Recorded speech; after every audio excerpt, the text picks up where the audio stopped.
Yun mga bossing, simpleng tips nga po pala. Pag nagkikisami kayo, o di kaya nagkakabit kayo ng mga drywall katulad nito, tapos yung gamit natin is blind rivet, yan katulad nito mga boss, yan. Kung nakikita nyo is hindi po siya, nakalubog po yung blind rivet natin dun sa mismong plywood. Kung hardiplex man po yung gagamitin nyo, ganun din po yung proseso.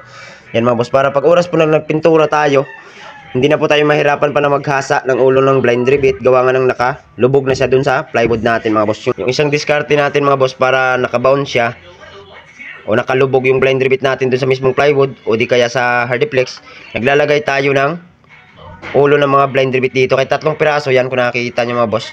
3 piraso yan, yan po yung magsisilbing parang buhukay dun sa plywood natin o kaya sa hardiplex, para hindi po siya musli yung ulo ng blind rivet natin, para pag oras nga na nagmasilya tayo, hindi po mahirapan mga bossing, hindi na po tayo maghahasa. Kaya ngayon mga boss, papakita ko sa inyo, yan, babarinahan natin to.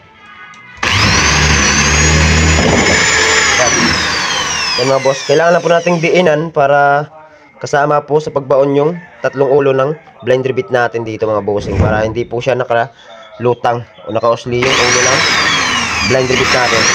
Ganyan lang po kasimple mga boss. Sana nakatulong mga bossing, please like and share.